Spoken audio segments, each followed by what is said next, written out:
Bonjour Jean-Yves Le Drian. Bonjour. Et merci d'être avec nous ce matin sur RTL. Le président Emmanuel Macron va donc s'entretenir aujourd'hui au téléphone avec le président russe Vladimir Poutine pour tenter une désescalade. C'est le mot employé par Paris alors que les troupes russes sont postées à la frontière avec l'Ukraine et que les États-Unis pensent que Vladimir Poutine va passer à l'action, c'est-à-dire envahir l'Ukraine d'ici à la mi-février. Est-ce qu'on est au bord de la guerre, monsieur le ministre? Bon, il faut pas se le cacher, la situation est très grave.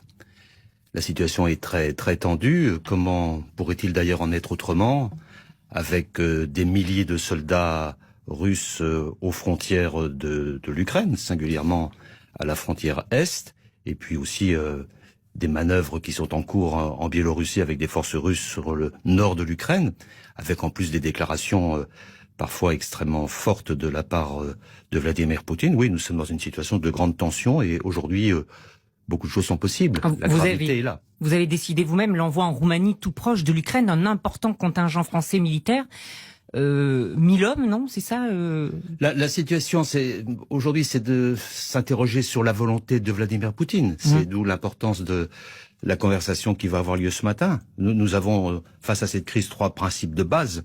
À la fois la fermeté, dire en particulier à Vladimir Poutine, mais aussi aux Ukrainiens et aussi aux Européens qui sont à la frontière, dans les zones est de l'Europe, que toute atteinte à l'intégrité et à la souveraineté de l'Ukraine engendrera des répercussions massives de la part de l'ensemble des Européens, mais aussi de la part de l'ensemble transatlantique, mais aussi une volonté de dialogue, parce que c'est indispensable de continuer à parler de manière obstinée avec les Russes pour mettre Vladimir Poutine devant ses responsabilités. Mais il y a et puis risque... la solidarité entre nous. Il y a un risque d'invasion? Oui, il y a un risque, bien sûr. S'il y a des milliers de soldats au nord et à l'est de l'Ukraine qui sont là avec les appoints nécessaires et avec tous les chars et des soutiens, oui, il y a un risque. Mais à quel moment on interviendrait? Est-ce que le président Poutine avait sollicité un traité avec les États-Unis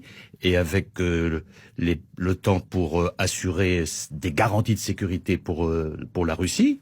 Nous avons répondu collectivement, puisque la lettre qui a été adressée par les États-Unis à la Russie est une lettre à laquelle nous avons contribué, parce que la lettre qui a été adressée par l'OTAN aux Russes est une lettre et un engagement auquel nous avons contribué, que nous avons partagé, puisque c'est une lettre qui représente 30 pays, dont 21 pays européens. Maintenant, la balle est du côté de Poutine. Est-ce qu'il veut être celui qui affirme que la Russie est une puissance de déséquilibre, ou est-ce qu'il est prêt à jouer Mais vous pensez l'acteur quoi? de C'est une désescalade? puissance de